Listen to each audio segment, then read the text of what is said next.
We're just offshore from Prince Edward Island in the Brudenelle River, and this water is actually some of the most productive aquaculture water on the globe. This is the water where the blue mussel is cultivated.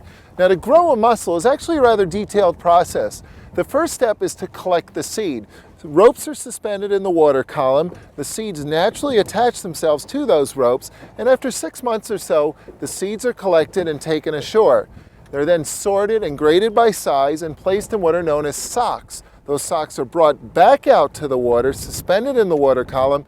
After a year or so, they've grown to market size, and that's when we come back and it's time for the harvest.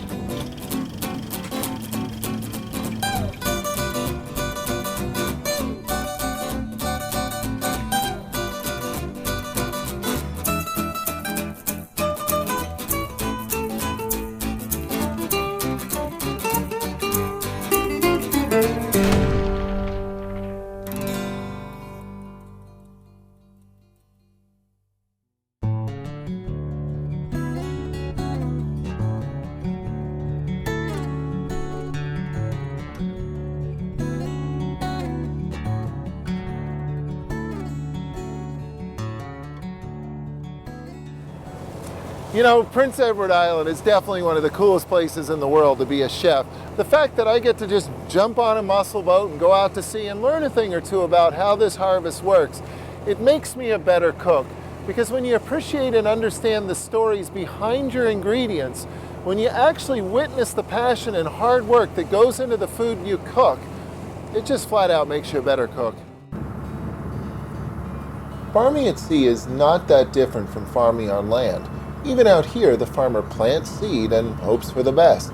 No one knows that better than Bob Fortune. You have your tail up in the air, and you tie a clove hitch around once around and once around the other way.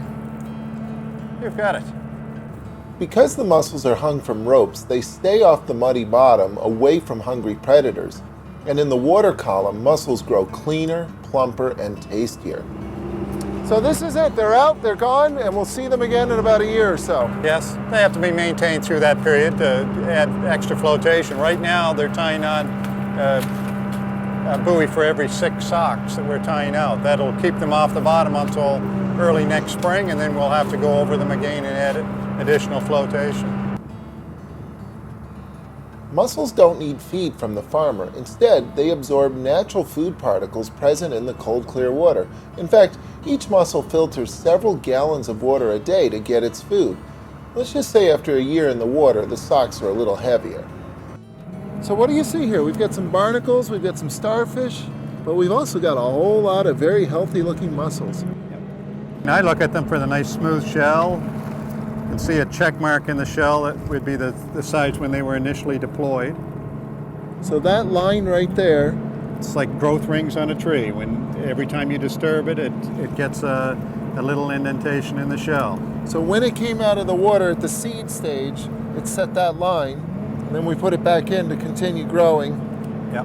So that's 1 year's growth right there. Yeah.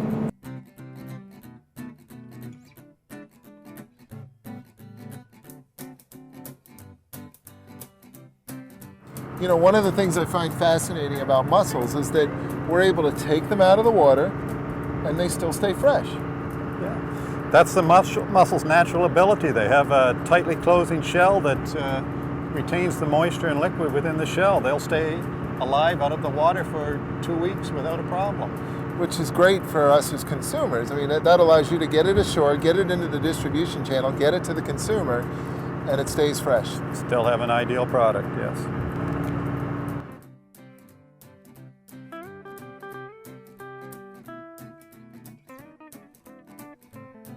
Now, when you hung these socks, the mussels were on the inside of the sock, but now they're on the outside. How does that happen?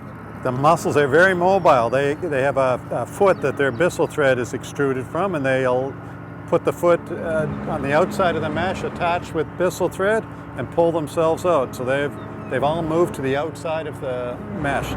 Gives them the best water flow and the best environment to grow in. More nutrients, basically.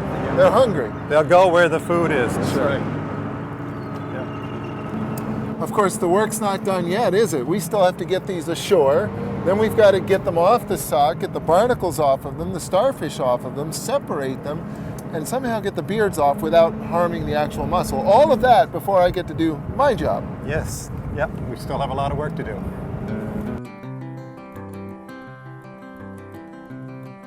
Bob, I think it makes us better cooks when we actually understand the hard work that goes into our ingredients. I mean, sometimes we take this sort of thing for granted, but once we understand the story behind our ingredients, somehow they just end up tasting better. So with that in mind, thanks for taking me out to sea today. Thanks so much. It was my pleasure. I'm looking forward to eating them. Yeah, I'm looking forward to cooking them.